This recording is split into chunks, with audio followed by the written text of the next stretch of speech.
Alors, est-ce que t'es plus con qu'un autre? C'est la question d'aujourd'hui. Et pourquoi parfois on pense qu'on est plus intelligent ou plus con qu'un autre, alors que c'est pas vraiment exact. Alors, es-tu plus con qu'un autre?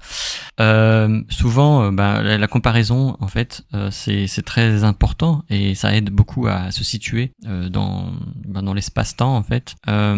Et du coup, alors attends, j'enlève ça. Et du coup, c'est nécessaire en fait pour vivre, en fait, savoir où on peut aller. J'ai monté une marche, mais lui il est là-haut. Peut-être que ça peut m'inspirer. Ouais, ok. Et alors parfois on se compare au plus fort, donc en fait ça peut aussi nous rabaisser. On peut se sentir un peu comme une merde. Et quand on se compare au moins fort, quand on se sent un petit peu comme une merde, on dit bon, moi je vais me comparer au moins fort et ça va me faire sentir un petit peu mieux. Donc on a un petit peu ce truc-là. Et ça peut aider hein, parfois quand on se compare au moins fort, on me dit ah ouais voilà j'ai fait du chemin quand je me compare aux autres, mais en fait c'est pas la meilleure façon de faire parce qu'en fait il y aura toujours quelqu'un de moins fort et toujours quelqu'un de plus fort, donc c'est pas facile en fait de naviguer là-dedans. Donc, qu'est-ce qui fait que on se considère plus con qu'un autre ou pas? En fait, on n'est pas plus con qu'un autre, c'est juste qu'on a des différentes qualités, des différentes intelligences. Et là, ce document-là, il parle d'intelligence multiple. C'est un concept qui a été développé. Alors moi, je sais pas qui a développé ça, je m'en fous, mais en fait, c'est assez intéressant. Alors c'est peut-être pas forcément complet, mais moi je trouve que c'est intéressant. On va en parler. Donc, il y a des gens qui sont forts avec leur corps, voilà, le corps. Et donc ils savent comment sauter, comment courir, comment de la meilleure manière. Ils sont forts, hein, ça, ils savent soulever des poids, ils ont pas de problème avec ça. Ils sont même très forts, ils peuvent grimper aux arbres, peu importe. Voilà. Ça dépend, on voit les gosses, hein, ils sont plus ou moins à l'aise déjà. Ensuite, à l'interpersonnel, donc c'est les relations, donc c'est les gens qui savent communiquer, ils savent écouter, ils savent transmettre des idées, ils savent partager, ils savent avoir de l'empathie, etc. Ensuite, il y a verbal et linguistique. Donc voilà, on arrive à analyser, c'est plutôt au niveau communication, les langues, peut-être la grammaire, des choses comme ça. Ensuite, il y a logique, la logique intelligente, donc intelligent de manière logique. Donc les mathématiques, l'algèbre, les algorithmes, voilà, des gens qui codent, les codeurs, les trucs comme ça. Nature, alors ça en fait, ils expliquent pas bien, mais en fait c'est la classification des choses et de dire ça c'est vert, ça c'est bleu, etc. Alors je vais écrire comme ça, voilà. Et en fait on va classer en fonction de la couleur. Et c'est vrai que dans la nature il y a beaucoup de catégories, c'est très difficile de classer toutes les plantes, il y en a des milliers, des millions même dans le monde entier, donc quand on se balade en forêt on voit des milliers de plantes différentes, donc c'est voilà, des fruits, des arbres, peu importe, la nature. On va classer, on va avoir cette tendance à l'analogie ou à la différence, peu importe. Ensuite, self-smart, c'est le contraire un peu de interpersonnel, c'est-à-dire qu'on va être intelligent dans la relation avec nous-mêmes. Voilà. Et donc, moi, je trouve ça assez important.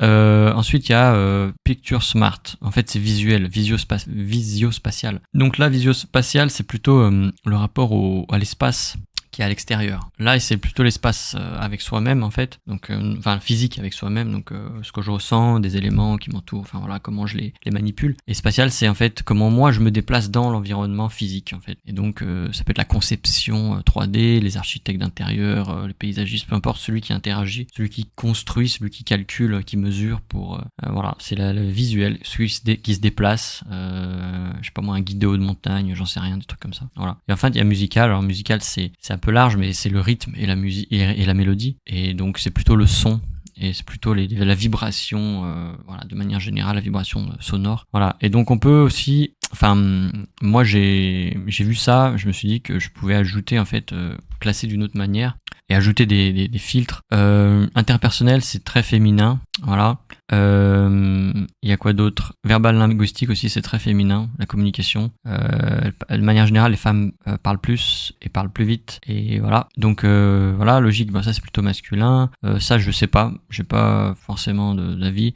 Ça dépend en fait. Les femmes, elles sont très connectées à leur corps quand même, elles ont des ressentis et tout, mais les hommes, de manière physique, tu vois, ils ont un physique plus imposant et plus capable avec plus de force, on va dire. Donc ça je sais pas, musical, voilà, il y a pas malheureusement, mais il y a ces trucs-là, visuel spatial, ça c'est plutôt masculin, se diriger, direction, enfin, le sens de l'orientation, plutôt masculin, voilà. Et intrapersonnel, moi je dirais que c'est plutôt, je sais pas, je dirais, ouais, ça peut être tantôt l'un, tantôt l'autre. Mais voilà, il y a des tendances quand même ici. Et puis il y a des opposés, voilà. Alors les opposés, je vais effacer parce que c'est un peu la merde, voilà. Et en fait, le physique, on peut dire qu'il y a le physique, l'émotionnel et le mental, en fait. Et on a le physique avec soi-même et le physique avec l'extérieur, ici. On a l'émotionnel avec soi-même, on a l'émotionnel avec l'extérieur. Le mental, on a le mental là, et puis le mental peut-être avec l'extérieur, c'est ici, puisqu'on va communiquer en fait ces idées. Ici, on va plutôt réfléchir, on va concevoir et analyser, mais ici, on va les transmettre. Voilà, ça peut être comme ça. Ensuite, pourquoi t'es pas le plus con qu'un autre? En fait, c'est que, ici je vais traduire, le professeur, il dit, bon, on va faire un examen pour faire une sélection juste et égale, en fait. On va juger les gens et on va faire un examen, on va déterminer les forces pas de chacun, mais en fait celui qui est le plus fort. Et donc, pour faire ça, eh bien, on va faire un examen qui est très juste et qui est très égal, et ben, on va vous faire monter à cet arbre. L'examen, c'est ça, c'est monter dans l'arbre, voilà. Alors le singe, lui, il aura pas trop de problèmes, parce que c'est sa maison en fait, enfin il habite dans la jungle, donc voilà. Le pingouin, il aura du mal, l'éléphant, il sera obligé de déraciner l'arbre pour marcher dessus s'il veut monter. Ça va être compliqué, le poisson, il peut même pas sortir de son bocal, l'otarie, là, c'est pareil. Le chien, il faudrait vraiment qu'il se motive pour monter à l'arbre. Donc en fait, cet examen, il est pas du tout, il est unique, mais il correspond pas du tout aux différentes forces et faiblesses de chacun en fait. Et ça, c'est le système, c'est écrit là, mais c'est le système éducatif en fait. C'est le système éducatif qu'on a, c'est-à-dire qu'on va juger les gens, on va passer le bac, et bien le coefficient en mathématiques ou en X, il est 2 fois plus gros qu'en sport. Pourquoi? On sait pas. Parce qu'en fait, c'est valorisé. Les avocats et les docteurs, ils gagnent bien leur vie, ils sont respectés, ils ont du respect, voilà. Donc, la société les considère comme des dieux, quoi. Et donc, il faut aller vers ça, il faut aller vers des trucs. C'est un peu débile, en fait. Et donc, le poisson, c'est un poisson et il a pas envie d'être un éléphant, quoi. Et donc, aujourd'hui, c'est tout le contraire ce qui se passe. Aujourd'hui, tout doit être égal, voilà. Femme, homme, etc. Donc voilà. Donc si t'as des problèmes à l'école, si t'as des problèmes au travail, si t'arrives pas à t'adapter, en fait, c'est pas que c'est toi le problème, c'est que le système, il peut pas gérer, en fait, un gros système comme ça, il peut pas gérer, en fait, les multiplicités de chacun, en fait. Donc voilà, faut pas s'inquiéter, on n'est pas plus con qu'un autre. Et enfin, on termine par QI versus QE. Alors en fait, voilà, souvent on a tendance à mesurer le QI, c'est ça en fait, on va mémoriser le plus de choses pour être le plus intelligent et réussir le bac, quoi. En Europe, il y a beaucoup de gens qui pensent que c'est dégueulasse, mais les systèmes éducatifs, mais en fait en Asie c'est encore pire. En Asie, il y a même pas de réflexion, il y a même pas de philosophie. Les gens ils doivent apprendre, ils doivent mémoriser, c'est leur seule façon d'apprendre, c'est copier. Donc ça fait pas envie, non. Mais bon, voilà. Donc par rapport au QI, le QI il est surcoté, bien évidemment, parce que c'est ce qui se voit souvent, le QI est surcoté. Mais en fait, il y a le QE aussi, quotient émotionnel, voilà. Donc le QI, ok, QI, QE, et puis la Q, je sais pas, QB ou QP, donc quotient du body et coefficient physique, en fait. Moi, je pense physique, c'est pas mal, ou body, je sais pas. Donc là, on parle plutôt ici, là. Peut-être la danse, enfin là, ça peut être des trucs comme ça, mais ils sont tout autant importants, en fait. Il faut un bon équilibre entre les trois pour être une personne, je pense, accomplie. Enfin, moi, c'est ce que je pense. Il faut être assez intelligent avec son corps, pour, je sais pas, pour pas se casser la gueule dans l'escalier, pour pouvoir courir, pour pouvoir aider quelqu'un, pour s'occuper de soi-même, peu importe. Faut être bon là-dedans. C'est important dans la vie pour subvenir à ses propres besoins même.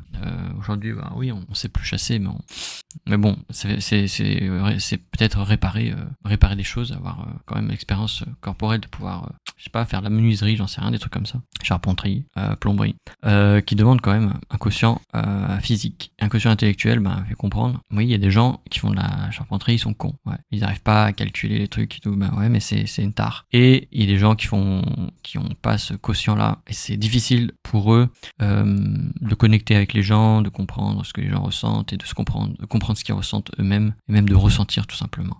Voilà, alors je crois que c'est tout. J'ai fait le tour en fait. Es-tu plus con qu'un autre? La réponse c'est non, c'est non. Enfin j'espère. Sinon tu regardes pas cette vidéo, hein. Moi ça m'intéresse pas. Non mais voilà, on n'est pas plus con qu'un autre.